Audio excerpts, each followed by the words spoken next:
This video introduces a significant addition to the Premiere environment called a brand profile. So let's discuss what it is intended for and explore some of the functionality it provides.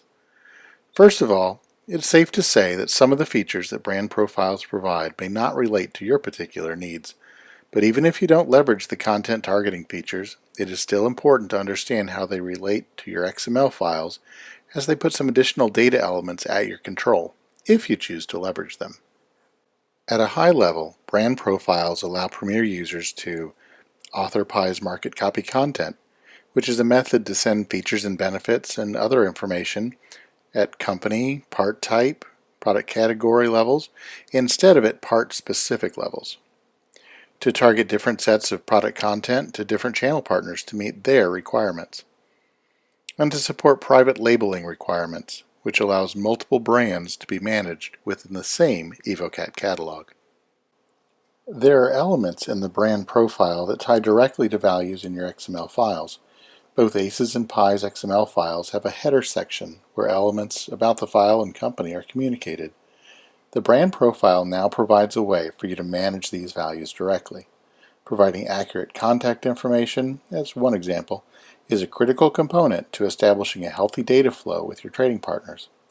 If you are asked to review or change the information in the header of your XML files, look to the brand profile definition to make those changes.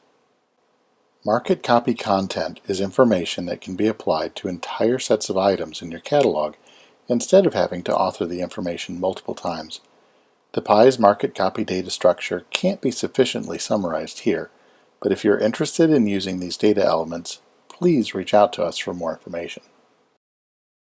Brand profiles enable a whole new degree of content targeting, which is getting ever more common across receivers. While the name implies each profile represents a unique brand, and technically they can represent a completely separate brand, the term can be misleading. We have partners that need to send customized descriptions, images, product attributes, and more to different receivers for the same range of products. So in that sense, you could say that each brand represents a data channel that requires a unique set of data. At least one brand profile in your catalog must be defined as the base profile, and this can serve as a default set of values for other brands. For example, if your product descriptions are constant, but a receiver requires unique product attributes, you do not have to repeat those descriptions for each brand profile since they can be defined as a base value. Let's look at a limited example of how the base profile inheritance can work. In this example, item 1234 is sold across multiple channels. The primary or master set of data has been defined for the base profile, but customer B requires a unique GTIN code and a unique short description as well as a custom image, so those have been defined and targeted to just that brand. Customer C also requires a unique GTIN value and has its own image requirement, but does not have any custom requirements for descriptions. So it will inherit the short description that was defined as the master set of data, preventing you from having to reauthor it. These structures can sound confusing, especially if you do not currently have to juggle these kinds of requirements for your customers. And if you don't need this function, then just disregard this section.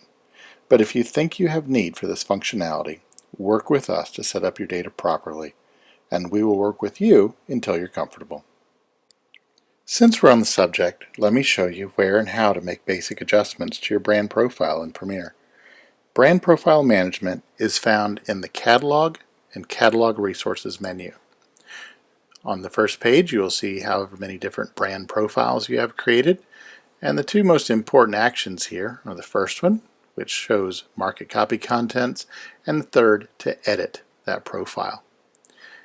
As we click into the market copy content and try to use this form, we can see all the different levels that you can target market copy to.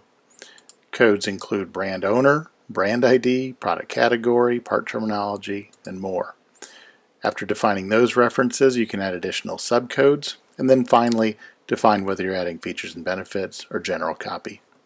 Assets can be associated as well. The other option is the edit form. And on this page is where you can set your contact information. So if you have a change on your team or need to target contact information for your trading partner, this is where you would make those adjustments. contact name, email, and phone. Again, not everyone needs the content targeting functionality that brand profiles provide, but if you think this may apply to you, please work with us to establish those data structures prior to your move. These kinds of data needs are complex and often unique, so we look forward to working with you to understand your particular needs and allow Evokat to serve as a true master data source for all of your distribution channels.